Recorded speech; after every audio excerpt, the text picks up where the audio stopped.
புதிய பூமி நண்பர்கள் அனைவருக்கும் வணக்கம். நான் ராஜ்பாபு. இதற்குத்தானே ஆசைப்பட்டாய் பாலகுமாரான்னு சொல்லுவாங்க இல்லைங்களா?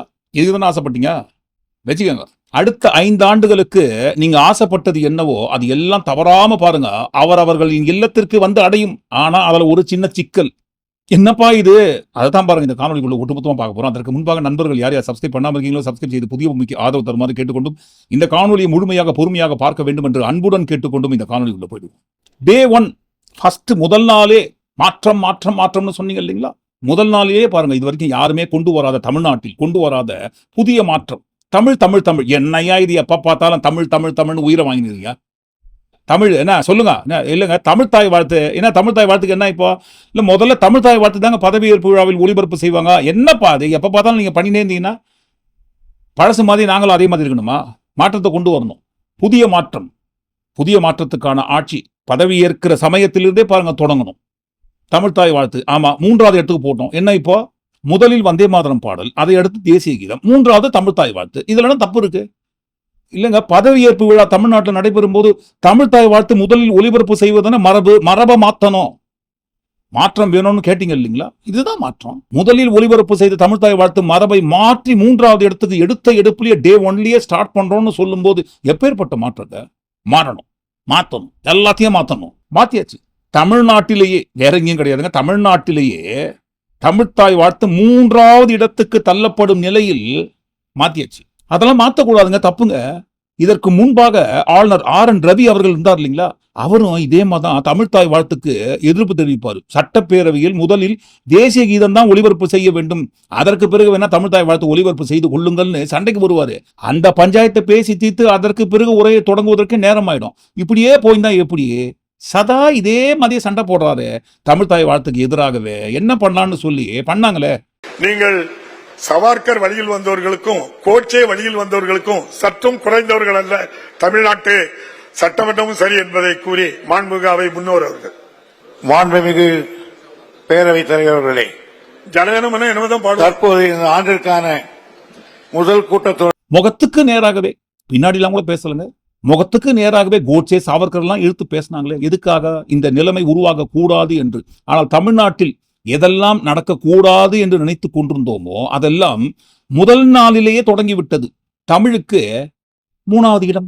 மாற்றம் வேணும் மாற்றம் வேணும்னு கேட்டீங்க இல்லைங்களா? கவலையப்படாதீங்க. முதல் நாளிலேயே தொடங்குகிற மாற்றம், தமிழ் தலையிலேயே கை வைக்கிற மாற்றம். சரி, இந்த மாற்றம் ஒரு ஓரமாகட்டும். இந்த பட்ஸ் இருக்கு இல்லைங்களா? பட்ஸ், அந்த பட்ஸ் எல்லாம் எடுத்து காதை நல்லா கிளீன் பண்ணிக்கோங்க. ஏனென்றால் தமிழ்நாட்டில் இதுவரை யாருக்குமே தெரியாத அரிய பெரிய ரகசியத்தை, இந்த புதையல் ரகசியம்னு சொல்லுவாங்க இல்லைங்களா, அதையெல்லாம் தாண்டி இது வரைக்கும் தமிழ்நாட்டு மக்களுக்கு யாருக்குமே தெரியாத படு பயங்கரமான ரகசியத்தை போட்டு உடைக்க போறாங்க. அதை கேட்பதற்காகத்தான் பட்ஸ் எல்லாம் வச்சு காதை கிளீன் பண்ணின்னு இந்த ரகசியத்தை கேளுங்க. இன்னொரு விஷயமும் நான் இங்க சொல்லணும்.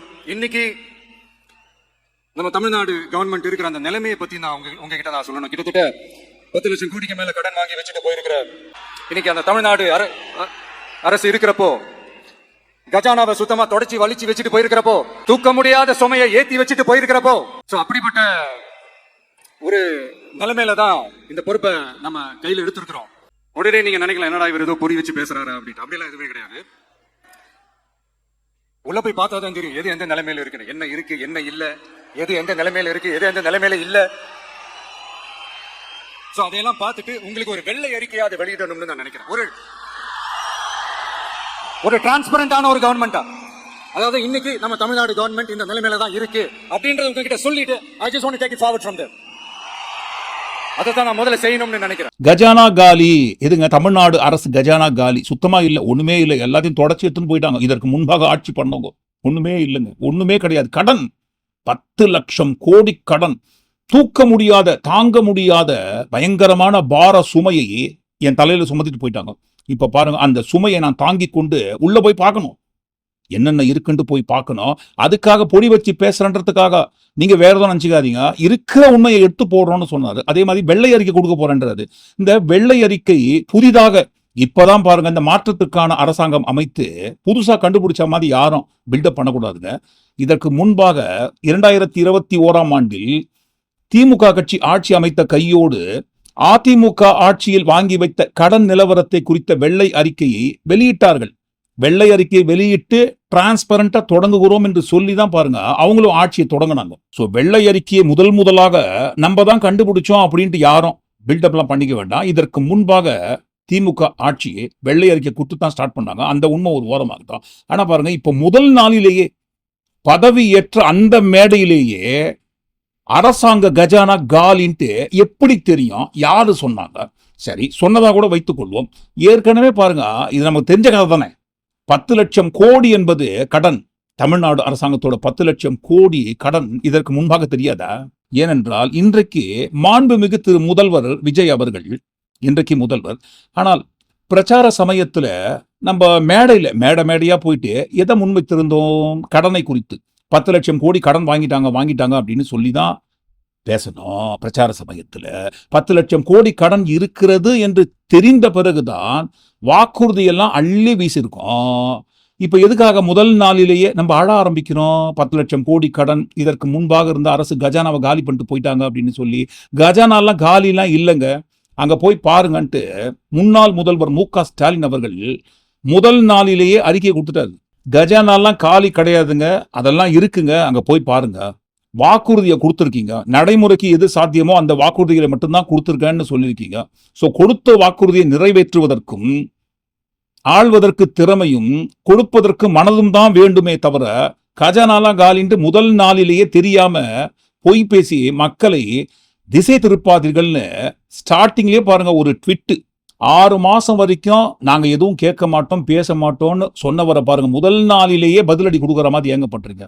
ஆமாங்க, எடுத்த எடுப்புலயே எதுவுமே தெரியாம இதற்கு முன்பாக இருந்த ஆட்சியாளர்கள்னு கூட சொல்லல, இதற்கு முன்பாக இருந்த அரசு அதிமுகவும் சேர்த்துதான் வாங்கி வைத்தார்கள்னு சொல்ல முடியல. இப்பவும் பாருங்க தேர்தல் சமயத்திலும் திமுக ஜெயித்து முதல்வர் பதவியில் அமர்ந்த பிறகும் திமுகன்னு சொன்னா எப்படிங்க? ஒரே ஒரு அரசை மட்டும் இதற்கு முன்பாக இருந்த அரசுன்னு சொல்லி மடைமாற்றம் செய்வதன் காரணம் என்னன்னு இப்போவாது சொல்லுங்க அந்த மர்மத்தை. சரி, அந்த மர்மம் வேண்டாம். இப்ப 10 லட்சம் கோடி கடன் இருக்குன்ட்டு நமக்கு நல்லாவே தெரியும், தெரியாதுன்னு சொல்ல முடியாது.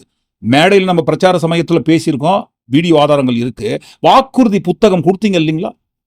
எங்க கட்சி ஆட்சிக்கு வந்த பிறகு என்னென்ன திட்டங்களை நிறைவேற்றம் செய்வோம்னு அந்த வாக்குறுதி புத்தகத்துல முதல் பக்கத்திலே பாருங்க தமிழ்நாடு அரசு வாங்கி வைத்த கடன் அளவை குறிப்பிட்டு தெள்ளத் தெளிவா குறிப்பிடப்பட்டிருக்கு.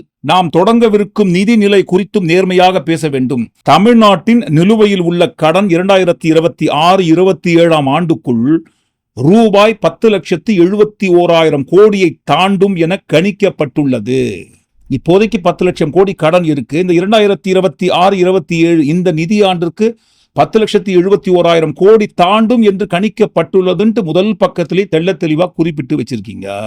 அதற்கு பிறகு அடுத்த பேராவில் என்ன சொல்றீங்கன்னா, இந்த கடனை எல்லாம் காரணமாக காட்டி நான் நடிக்க மாட்டேன், இதை ஒரு சாக்கு போக்காகவும் பயன்படுத்த மாட்டோம். எப்படிங்க? இவ்வளவு கடன் இருக்குன்ட்டு அந்த கடனை முன்னுதாரணமாகவும் முன்னாடி காட்டி ஐயோ அப்படின்னு சொல்லி நாங்க நடிக்க மாட்டோம், அதை ஒரு சாக்கு போக்காகவும் சொல்ல மாட்டோம்னு முதல் பக்கத்திலேயே அழகா தெளிவா குறிப்பிட்டு வச்சிருக்கீங்க. ஆனால் இன்றைக்கு முதல் நாளிலேயே, அதுவும் பாருங்க சட்டமன்றத்துக்கு போகல, சட்டமன்றத்தை கூட்டல, எது எங்க இருக்குன்னு தெரியல, என்னென்ன இருக்குன்னு பார்க்கல. அதற்கு முன்பாகவே பதவியேற்ற அந்த மேடையிலேயே கஜானா காலின்ட்டு சொல்ல வேண்டிய அவசியம் என்னங்க? என்ன காரணம் தெரியுங்களா? ஒரு ஆடியோ ஒன்று பிளே பண்றோம். அதாவது சோசியல் மீடியாவுக்கு ரூல்ஸ் இருக்கு, ஆனா சோசியல் மீடியா வழியா ரூல் பண்ணி பார்த்துருப்போமா?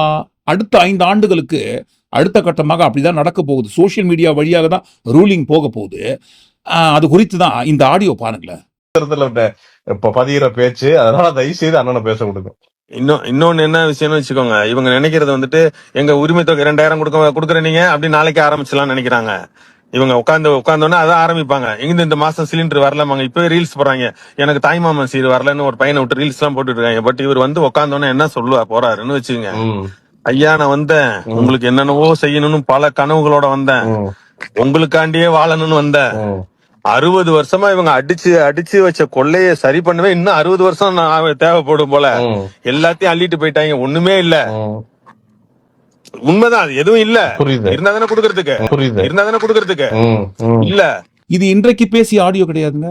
பதவியேற்பு விழா நடைபெறுவதற்கு முன்பாகவே நேற்று முதலே சமூக வலைதளங்கள் முழுவதும் பரவி கொண்டிருக்கும் ஆடியோ. ஒரு நெரட்டிவ் ஒன்று ஏற்கனவே செட் பண்ணி வச்சுக்கிறாங்க. வெர்ச்சுவல் வாரியர்ஸ் இருக்காங்க இல்லைங்களா, அவர்கள் மூலமாக ட்விட்டர் ஸ்பேஸில் ஒரு நெரட்டிவ் ஒன்று செட் பண்ணி வச்சிருக்காங்க. தமிழ்நாடு அரசாங்கத்தோட கஜானா காலி காலி காலி காலி காலி. என்ன பண்ணுவாருங்க? எதுவுமே பண்ண முடியாதுங்க அப்படின்ற ஒரு நெரட்டிவை பதவி ஏற்பதற்கு முன்பாகவே சோஷியல் மீடியா மூலமா செட் பண்ணி வச்சிருக்காங்க. இந்த ஆடியோ நேற்று முதல் வைரலாக பரவி கொண்டிருக்கிறது. சோஷியல் மீடியாவில் வைரலாக பரவி கொண்டிருக்கும் அந்த ட்விட்டர் ஸ்பேஸ்ல பேசின அதே கண்டென்ட் தான் இன்றைக்கு மேடையில பேசப்பட்டிருக்கு. தமிழ்நாடு அரசு கடனில் தத்தளித்துக் கொண்டிருக்கிறது, 10 லட்சம் கோடிக்கு மேல கடன் உள்ளது, கஜானா காலியாகி விட்டதுன்ட்டு அந்த ஆடியோல என்ன பேசப்பட்டிருக்கோ அதே தான் பாருங்க மேடையில் பேசப்பட்டிருக்கு. இப்போ இதற்கு முன்பாக கடன் இருக்குன்னு தெரிந்த பிறகுதான் வாக்குறுதியை நம்ம கொடுத்துருக்கோம். இப்போ கஜானா காலின்னு சொல்வதன் மூலமாக, அதுவும் முதல் நாளிலேயே கஜானா காலின்னு சொல்வதன் மூலமாக என்ன மெசேஜை கடத்துறோம் பாருங்க. இதற்கு முன்பாக இருந்த ஆட்சி எக்கச்சக்கமா கடனை வாங்கி வச்சுட்டு போயிட்டாங்க, என் மீது கடன் சுமையை சுமத்திட்டு போயிட்டாங்க. இப்போ வாக்குறுதியை திடீர்னு நிறைவேற்றுங்கன்னு சொன்னா நான் எப்படி நிறைவேற்ற முடியும்னு அந்த பழியை தூக்கி அந்த பக்கம் திரு நரேந்திர மோடி அவர்கள் 2014 ஆட்சிக்கு வந்த நாளில் இருந்தே காங்கிரஸ் கட்சின்னு பழியை தூக்கி போட்டு 57 லட்சம் கோடி கடன். நமது நாடு சுதந்திரம் அடைந்த அந்த சமயத்திலிருந்து 2014ஆம் ஆண்டு வரைக்கும் வாங்கி வைத்த காங்கிரஸ் ஆட்சி 57 லட்சம் கோடி கடன் இன்றைக்கு கிட்டத்தட்ட ஒரு 210 லட்சம் கோடி அளவுக்கு உயர்த்திய பிறகும் கூட காங்கிரஸ் மேல பழி தூக்கி போட்டிருந்த மாதிரி அடுத்த 5 ஆண்டுகள் திமுக மேல பழிய போட்டுதான் நம்ம ஆட்சி நடத்த போறோமாட்டு இப்போதே பாருங்க அதற்கு முன்னுதாரணமாக காட்ட ஆரம்பித்து விட்டார். ஒரு அரசு கடன் வாங்குவது தப்பு கிடையாது, ஆனால் அந்த கடன் எதற்காக பயன்படுத்தப்பட்டிருக்கிறது என்பதை பார்க்கறது தான் இருக்குது. ஆட்சி பொறுப்புக்கு வருவதற்கு முன்பாக வெளியில் இருந்து சோசியல் மீடியா வழியாக வெர்ச்சுவல் வாரியர்ஸை வச்சு பொய்யான கதை கட்டலாம், உருட்டலாம், நெரட்டிவ் செட் பண்ணலாம். ஆனா பாருங்க பிராக்டிக்கல் நிதர்சனம் உண்மை எதுங்க? 10 லட்சம் கோடி கடன் சொல்றாங்க இல்லைங்களா, இந்த 10 லட்சம் கோடி கடனோட உள்ளடக்கத்தை உள்ள போய் பார்க்கணுங்க. 2011ஆம் ஆண்டில் திமுக அதிமுகவிடம் ஆட்சியை ஒப்படைக்கும் போது தமிழ்நாடு அரசாங்கத்திடம் இருந்த கடன் அளவு என்பது 60,000 கோடி. 2011ஆம் ஆண்டில் இருந்து 2021ஆம் ஆண்டு வரை 10 ஆண்டு கால அதிமுக ஆட்சியில் மொத்தமாக வாங்கி வைத்த தமிழ்நாடு அரசாங்கத்தோட கடன் அளவு என்பது சுமார் 4,80,000 கோடி. 2021ஆம் ஆண்டு திமுக ஆட்சி பொறுப்பை ஏற்கும் போது தமிழ்நாடு அரசாங்கத்திடம் இருந்த கடன் அளவு என்பது 4,80,000 கோடி. இந்த 4,80,000 கோடி கடன் இருந்த நிலையில் தான் திமுக ஆட்சி பொறுப்பு ஏற்றுக்கிறாங்க. இது எல்லாத்தை விட கொரோனா காலகட்டம், பதவி ஏற்கும் போதே பாருங்க எல்லாரும் மாஸ்க் போட்டிருப்பாங்க. கொரோனா காலகட்டம், அப்பேற்பட்ட பேரிடர் நெருக்கடியான காலத்தில் ஆட்சி பொறுப்புக்கு வந்தாங்க. இந்த நிலையில் இந்த 4,80,000 கோடி கடன் இருந்த சமயத்தில் தான் திமுக கட்சி ஆட்சி பொறுப்பு ஏற்று வெள்ளை அறிக்கையெல்லாம் கொடுத்து ஒவ்வொரு துறை எந்த அளவுக்கு கடன்ல இருக்குன்றத மக்களுக்கு டிரான்ஸ்பரண்டா சொல்லியிருந்தாங்க. இந்த 4,80,000 கோடி கடன் அளவு எப்படி 5 ஆண்டுகளில் 10 லட்சம் கோடியாக உயர்கிறது, இதைத்தான் உள்ள போய் பார்க்கணும்னு சொன்னோம். என்னென்ன பண்ணியிருக்காங்க, ஒட்டுமொத்தமா சுருட்டின்னு போயிட்டாங்க அப்படின்னு வெளியே இருந்து சொல்லலாம். ஆனால் இந்த 10 லட்சம் கோடியோட கடன் உள்ளடக்கம் வட்டி இருக்கு இல்லைங்களா, வட்டி, அந்த வட்டி தான் இருப்பதிலேயே ரொம்ப மோசமானது. அதிமுக ஆட்சி காலத்தில் வாங்கி வைத்த அந்த கடன் 4,80,000 கோடி கடனுக்கு கட்டிய வட்டியோட அளவு என்பது கடந்த 5 ஆண்டுகளில் 2021 முதல் 2026ஆம் ஆண்டு வரை 1,25,000 கோடி. திமுக ஆட்சி பொறுப்புக்கு வந்து மொத்தமாக வாங்கிய கடனில் இருந்து அவங்க அந்த கடனுக்கு கட்டிய 5 ஆண்டு கால வட்டி என்பது 1,88,000 கோடி. இதில் கடன் என்பது கடந்த 5 ஆண்டு கால திமுக ஆட்சி பொறுப்பு ஏற்று வாங்கிய புதிய கடன் என்பது சுமார் 2,85,000 கோடி. ஆட்சி பொறுப்புக்கு வந்த 5 ஆண்டுகளில் புதிதாக வாங்கிய இந்த வட்டி கட்டியது போக புதிதாக வாங்கிய கடன் என்பது 2,85,000 கோடி. இந்த 2,85,000 கோடியும் அதிமுக ஆட்சி காலத்தில் வாங்கி வைத்த 4,80,000 கோடியும் வட்டி கட்டினாங்க இல்லைங்களா, 1,25,000, 1,88,000 கோடி. இதெல்லாம் மொத்தமா சேர்த்துதான் பாருங்க 10 லட்சம் கோடி கடனில் வந்து நிற்கிறது. சரி, திமுக ஆட்சி பொறுப்பேற்ற 5 ஆண்டுகளில் புதிதாக வாங்கிய அந்த 2,85,000 கோடி கடன்ல என்ன பண்ணாங்க, அதுதான் பார்க்கணும். என்ன பண்ணாங்கன்ட்டு. கடன் வாங்குறது தப்பு கிடையாது, அந்த கடன் எதற்காக பயன்படுத்தப்பட்டிருக்கிறது என்பதை பார்க்கணும். மக்கள் பணம் மக்களுக்கேன்னு சொல்ற மாதிரி மக்கள் கட்டுற வரி பணத்தை வைத்துதான் அரசாங்கம் நடத்துறாங்க. அந்த அரசாங்கத்தை நம்பிதான் கடன் வாங்குறாங்க. அந்த கடன் எதற்காக பயன்படுத்தப்பட்டிருக்கு? மக்களுக்கு நவீன பஸ் நிலையங்கள், அரசு கல்லூரிகள், மருத்துவமனைகள் மற்றும் மருத்துவ வசதிகள், நூலகங்கள், 33 தொழிற்பேட்டைகள் உருவாக்கம், மக்கள் நலத்திட்டங்கள், சாலை மற்றும் உட்கட்டமைப்பு, குடிநீர் திட்டங்கள், மின்சார மேம்பாடு, விவசாய முன்னேற்றம், குழந்தைகள் மற்றும் பெண்கள் நலன், இளைஞர் மற்றும் விளையாட்டு, இந்த மாதிரி மக்களுக்கு தேவைப்படுகின்ற திட்டங்கள் உருவாக்குவதற்கும், கட்டமைப்புகளை உருவாக்குவதற்கும், நலத்திட்டங்களின் மூலமாக மக்களுக்கு கொண்டு போய் சேர்ப்பதற்கும் தேவைப்படுகின்ற பணம், வரி இருக்கு இல்லைங்களா, வரி, அந்த வரியின் மூலமாக வரி வருவாய் போக மீதம் தேவைப்படுகின்ற அந்த அளவுக்கு தான் பாருங்க கடன் வாங்கப்படுகிறது. நலத்திட்டங்களை உருவாக்க வேண்டும், கட்டமைப்பை கொண்டு வர வேண்டும், திட்டங்கள் மூலமாக மக்களுக்கு நல்ல நல்ல விஷயங்களை கொண்டு போய் சேர்க்கணும்னு சொன்னா சாக்கெல்லாம் சொல்ல முடியாதுங்க. வேணும்னா வாங்கிதான் ஆகணும். ஆனால் அந்த வாங்குகின்ற கடன் என்பது அனுமதிக்குட்பட்டு, அனுமதிக்கப்பட்ட அந்த வரம்புக்கு உட்பட்டு தான் பாருங்க இது வரைக்கும் தமிழ்நாடு அரசு கடன் வாங்கி வைத்திருக்கிறது. இப்போ உதாரணத்துக்கு நம்ம கிட்ட 10 ரூபாய் இருக்கு, உதாரணத்துக்கு சொல்றோங்க, 10 ரூபாய் நம்ம கிட்ட இருக்கு. இப்ப செலவை அந்த 10 ரூபாய்க்குள்ள தான் வச்சுக்கணும். இல்லைங்க 17 ரூபாய் தேவைப்படுதுங்க அப்படின்னு சொன்னா அந்த 7 ரூபாய்க்கு எங்க போவோம்? வெளியே இருந்து கடன் வாங்கணும். வாங்குகின்ற அந்த கடன் எதற்காக, யாருக்காக பயன்படுத்தப்பட்டிருக்கு என்பதை பார்ப்பதுதான் மிக மிக மிக முக்கியமானது. அதுதான் கிடையாது. 30% இந்த பட்ஜெட்டோ கடனோ இந்த 30% தனியாக ஒதுக்கப்படுகிறது. யாருங்க? SST, Stalin sir tax. 30% முதல்வருக்கு 20%, அமைச்சர்களுக்கு 10% ஒதுக்குறாங்கன்னு நாங்க சொல்லலங்க. சரிப்பா, வாக்குறுதிகள்லாம் கொடுக்குற, உறுதிமொழிகள்லாம் கொடுக்குற, இதெல்லாம் ஓகே தான். ஆனா ஸ்டாலின் சார் செய்ய முடியாததை நீ எப்படி செய்வ அப்படின்னு உங்களுக்கு ஒரு கேள்வி ஒன்று வரும். அது சிம்பிளா ஒன்று சொல்றேன். இப்பதான் ரீசெண்டா அதை பத்தி நான் முழுமையா ஒன்று தெரிஞ்சுக்கிட்டேன். நம்ம மாநிலத்துக்கான மொத்த பட்ஜெட் வந்து 4.39 லட்ச கோடிகள். அதுல 30% ஸ்டாலின் சார் டாக்ஸுக்கு போகுது. இது என்னடா புது டாக்ஸ்ன்னு கேட்குறீங்களா?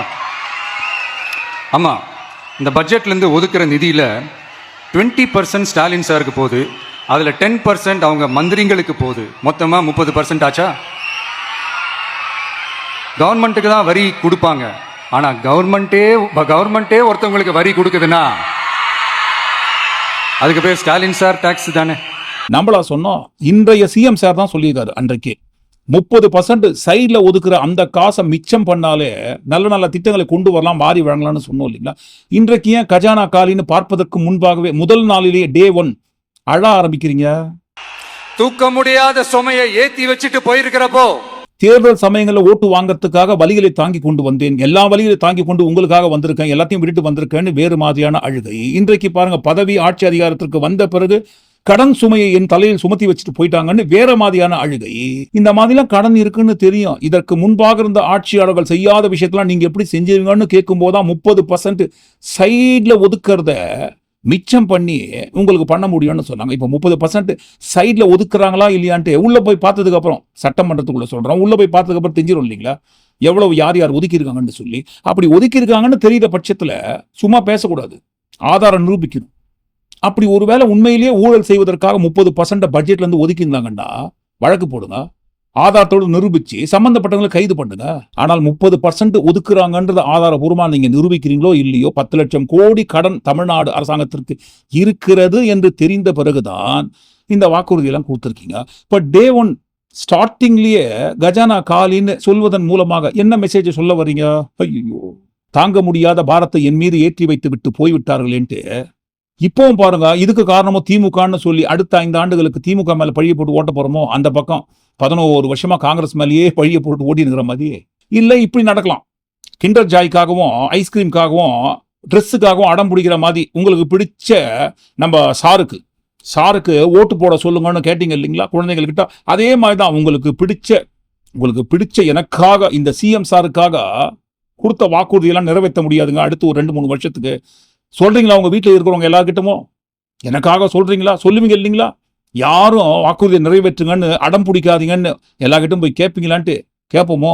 கேட்கலாம், தப்பு கிடையாது. ஆனா பாருங்க, ரசிகர்கள் என்பது வேறு, மக்கள் என்பது வேறு. இப்போ உங்களுக்கு ஓட்டு போட்டு தேர்ந்தெடுத்த உங்கள் ரசிகர்கள் கூட அதுல பாதி சதவீதம் ஓகேப்பா, நம்ம தலைவருக்கு தாங்க முடியாத பாரத்தை ஏற்றி வச்சுட்டு போயிட்டாங்க இதற்கு முன்பாக இருந்த திமுக, ஒன்றும் பண்ண முடியாத அவரால் ஒரு 50% ரசிகர்கள் கூட ஏற்றுக்கொள்வார்கள்னு வச்சுப்போமே, தப்பு கிடையாது. மீதம் இருக்கிற 50% ரசிகர்களோ அல்லது ஒட்டுமொத்தமான மக்கள் இருக்காங்க இல்லைங்களா, மக்கள்னு ஒருத்தர் இருக்காங்க. ரசிகர்கள் வேற, மக்கள் வேற. இப்ப மக்களுக்கு என்ன பதில் சொல்ல போறோம்? ரசிகர்கள் கூட பாருங்க, ஆமாமா குழந்தை சொல்றது உண்மைதான், கடன் சுமை ஏற்றி வச்சுட்டு போயிட்டாங்க, அவர் என்ன பண்ணுவாருன்னு சொல்லி திமுக மேலேயே பிளேம் பண்றதை கூட அவங்க ஏத்துப்பாங்கன்னு வச்சுக்கோங்க. மக்களுக்கு என்ன பதில் சொல்ல போறீங்க? இதற்கு முன்பாக ஆட்சி பொறுப்புக்கு வருவதற்கு முன்பாக அரசியல் ரீதியாக பிரச்சார சமயங்களில் ஒரு குறிப்பிட்ட கட்சி பக்கமே கோபத்தை திருப்பும் விதமாக நம்ம நெரட்டிவ் செட் பண்ணதெல்லாம் ஓரமா இருக்கட்டும். ஆனா இப்ப பாருங்க, மிக உன்னதமான பொறுப்புள்ள பதவியில் அமர்ந்திருக்கிறோம் என்பதை நினைவில் வைத்துக் கொண்டு தூண்டிவிடக்கூடாது. முறைப்படி என்ன செய்யணுமோ அதற்குண்டான வழியை தேடி போகணும். வாக்குறுதியை கொடுத்திருக்கோம், அந்த வாக்குறுதியை நிறைவேற்றுவதற்கு நம்ம வருமானம் நமக்கு தேவை. இதற்கு முன்பாக தமிழ்நாடு அரசோட பட்ஜெட் சுமார் 5 லட்சம் கோடின்னு வச்சுப்போமே. ஆனா பாருங்க, நம்ம சிஎம் சார் கொடுத்த வாக்குறுதியை நிறைவேற்ற வேண்டும் என்று சொன்னால் ஆண்டுக்கு 12 லட்சம் கோடி தேவைப்படும். இந்த 12 லட்சம் கோடி நமது தேவைக்காக எங்கிருந்து வருவாயை ஈட்டலாம் என்கின்ற யோசனையை யோசிக்க வேண்டுமே தவிர, வருவாயை ஈட்டுவதற்குண்டான வழியை தேட வேண்டுமே தவிர, அதை விட்டு சாக்கு போக்கு சொல்லி இதற்கு முன்பாக இருந்த ஆட்சி மீது பழியை போட்டுட்டு தப்பிக்கலாம் முடியாதுங்க. அப்படி தப்பிக்க வேண்டும் என்று நினைப்பதே மாபெரும் தோல்வி. அதிமுக ஆட்சி காலத்தில் வாங்கி வைத்த கடனும் அந்த கடனுக்கு கட்டிய வட்டியும், திமுக ஆட்சி புதிதாக வாங்கிய கடனும் அந்த கடனுக்கு கட்டிய வட்டியும் ஒட்டுமொத்தமா சேர்த்து இத்தனை லட்சம் கோடி கடன் இருந்த சமயத்திலும் திமுக ஆட்சி நடத்தினாங்க இல்லைங்களா? அரசாங்கத்தை ப்ராப்பரா ரன் பண்ணாங்க இல்லைங்களா? மக்களுக்கு செய்யறோம்னு சொன்னதை ஓரளவுக்கு பாருங்க, ஓரளவுக்கு இல்ல, நல்ல முறையில் கொடுத்த வாக்குறுதியும் சரி, கொடுக்காத வாக்குறுதியும் சேர்த்து நிறைவேற்றினாங்க இல்லைங்களா? மக்களுக்கு நலத்திட்டங்களை நிறுத்தாம கொண்டு போய் சேர்த்தாங்க இல்லைங்களா? இது எல்லாம் பாருங்க, கடன் சுமை இருந்த போதிலும், தமிழ்நாடு அரசாங்கத்துக்கு 10 லட்சம் கடன் இருந்த போதிலும் தொடர்ந்து அந்த நலத்திட்டங்களை மக்கள்கிட்ட கொண்டு போய் சேர்த்தாங்களா இல்லையா? சாக்கு போக்கு எதுவும் சொல்லலீங்களே. மறுபடியும் சொல்றோம், இதற்கு முன்பாக தமிழ்நாடு அரசோட பட்ஜெட் 5 லட்சம் கோடி. ஆனா பாருங்க, நம்ம சிஎம் சார் கொடுத்த வாக்குறுதியெல்லாம் நிறைவேற்றணும்னு சொன்னா நமக்கு தேவைப்படுவது 12 லட்சம் கோடி. டபுள் மடங்கை தாண்டி போயிருக்குது எங்கேயோ பட்ஜெட். இந்த அளவுக்கு 12 லட்சம் கோடி தேவைப்படுகின்ற அளவுக்கு உண்டான வாக்குறுதி நடைமுறைக்கு சாத்தியம் தானா சார்? நடைமுறைக்கு சாத்தியமான வாக்குறுதியில மட்டும்தான் கொடுத்திருக்கான, நடைமுறைக்கு சாத்தியமே இல்லாத வாக்குறுதிகளை வாரி வழங்கிவிட்டு இன்றைக்கு அடுத்தவங்க மேல பழிய தூக்கி போட்டா எப்படி சார்? அப்ப இதே மாதிரிதான் அடுத்த 5 ஆண்டுகளுக்கு இப்படியே தான் அடுத்தவங்க மேல பழிய போட்டு ரன் பண்ண போறோமா? இப்பவே தெரிஞ்சு போச்சு இல்லைங்களா? முதல் நாளிலேயே அதற்கு முன்னுதாரணமாக பதவி ஏற்பு விழா மேடையிலேயே அழ ஆரம்பிச்சிட்டாங்க. அன்றைக்கு வலி, இன்றைக்கு சுமை ஏற்றி வச்சுட்டு போயிட்டாங்க. நீங்களே பாத்துக்கங்கன்னு இதற்கு முன்பாக இருந்த திமுக கட்சியின் மீது தான் ஒட்டுமொத்த பழியை தூக்கி போட்டு நான் கொடுத்த வாக்குறுதிகளை நிறைவேற்றாம போவதற்கு காரணமே திமுக செய்த தவறுதான்ட்டு ஓட்ட போறாங்கன்ட்டு இப்பவே தெரிஞ்சு போச்சு. நீங்க என்ன நினைக்கிறீங்க? நாங்க என்ன நினைக்கிறோம் தெரியுங்களா? இந்த காணொலியை நிறைவு செய்வதற்கு முன்பாக திமுக அதிமுக 2 கட்சிகளும் கொடுக்காத, ஏன் யோசிக்கவே முடியாத வாக்குறுதிகளை கொடுத்துட்டாரு. நம்பி ஓட்டும் போட்டாங்க. இப்போ நம்பிக்கை வைத்து ஓட்டு போட்டவங்களை ஏமாத்தாம கொடுக்கறதான நியதி. ஒரு முழு கெடபாரியை விழுங்கி விட்டு அதை ஜீரணம் பண்றதுக்கு சுக்கு கஷாயம் சாப்பிட்டா எப்படிங்க கெடபார ஜீரணமாகும்? நீங்களே ஒட்டுமொத்தமா கூட்டி கழிச்சு இந்த காணொலிக்குள்ள வந்த எல்லா விஷயங்களை குறித்து நீங்க என்ன நினைக்கிறீங்கன்னு உங்க கருத்துக்களை பதிவு பண்ணும்போது, டே 1 ஸ்டார்டிங்லே பாருங்க, அடிச்ச அந்த பல்ட்டியை குறித்தும் தமிழ் 3வது இடத்துக்கு தள்ளிய இந்த மாற்றத்தை குறித்தும் கண்டிப்பா உங்க கருத்துக்களை தவறாம பதிவு பண்ணுங்க. மீண்டும் நாளை காணொலியில் நாம் சந்திப்போம். நன்றி, வணக்கம்.